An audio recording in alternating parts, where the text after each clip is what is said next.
وہ ایک تو یہ ہے کہ یہ اہل حدیث حضرات جو ہیں ان میں اکثر جو ہے ایسا ہوتا ہے کہ یہ جو چھوٹے لوگ ہیں ان میں سے وہ ضد اور ہٹ دھرمی بڑے کرتے ہیں۔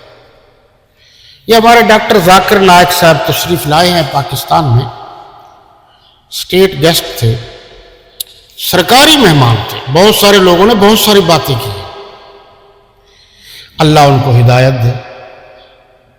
ایک بات جس کا میں ذکر کرنا چاہتا ہوں، اس سے پہلے دوسری بات بھی ہے، وہ یہ ہے کہ مفتی عبد الرحیم صاحب اور مفتی طارق مسعود صاحب، مفتی عبد الرحیم صاحب جامعۃ الرشید کراچی بہت بڑا بین الاقوامی ادارہ ہے ہمارے مسلک کا، اس کے وہ ہیڈ ہیں، محتمم ہیں۔ وہاں گورنر ہاؤس کراچی میں جو سیٹیں جن جن کے لیے بک تھی وہ نمبر ہوتے ہیں، ان میں یہ دونوں اکٹھے بیٹھے تھے، مفتی عبد الرحیم اور یہ نقوی، شہنشاہ نقوی،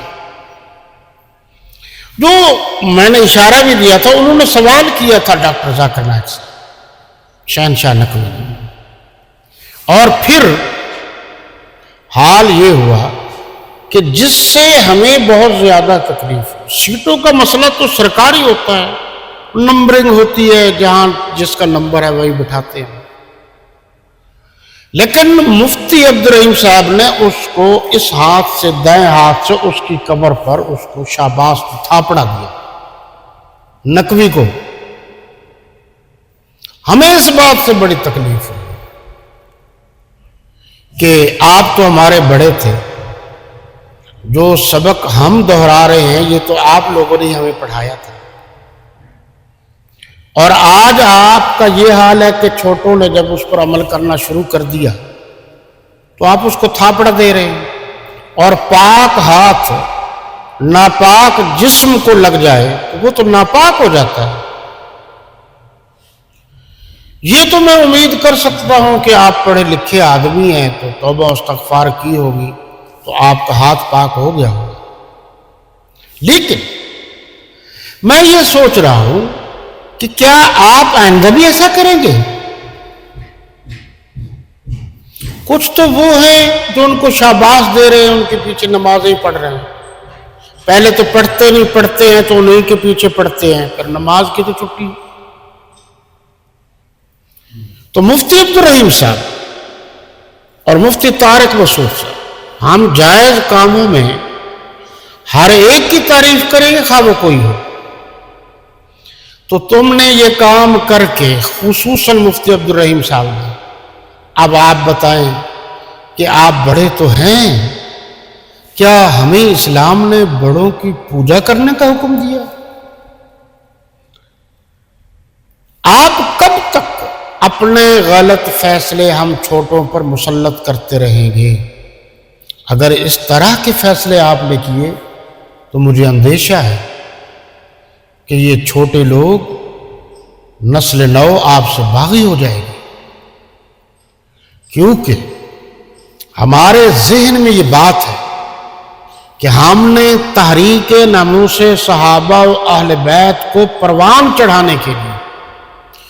اس کو نتیجے تک پہنچانے کے لیے، اس کے لیے جو جھنگوی شہید نے کہا تھا اس کو قانون سازی کا، قانون کے مطابق درجہ دلوانے کے لیے ہم میدان میں اترے ہیں۔ ہم نے اپنوں کی ناراضگیاں مول لی ہیں، ہمارے اپنے بھی ناراض ہو گئے، رشتہ دار بھی ناراض ہو گئے، دوست بھی ناراض ہو گئے، لیکن اللہ کے فضل و کرم اور اس کی مہربانی سے جس مخلص نے مخلصانہ آواز اٹھائی تھی وہ بات ہمارے دلوں سے آج تک نہیں نکلی۔ اگر مفتی عبد الرحیم صاحب ایسا پھر کریں گے تو پھر ہم سوچنے پر مجبور ہو جائیں گے۔ یہاں جو بات میں نے کرنی ہے وہ یہ ہے، یہ وہی سوال ہے کہ موجودہ اہل حدیث حضرات میں، اچھا ان میں بھی بڑی بیماری ہے، آپ ان کی جتنی مرضی تقریریں سن لو، آخر میں یہ امام اعظم امام ابو حنیفہ رحمۃ اللہ علیہ کے خلاف ضرور بات کرتے ہیں، ڈاکٹر ذاکر نائک صاحب کو کسی چہیتے نے کہا جی کمال ہے،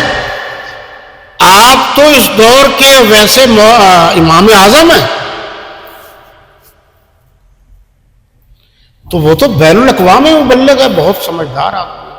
اس نے کہا کہ جھوٹ مت بولو، ہم تو امام اعظم رحمت اللہ تعالی علیہ کے پاؤں کی خاک بھی نہیں۔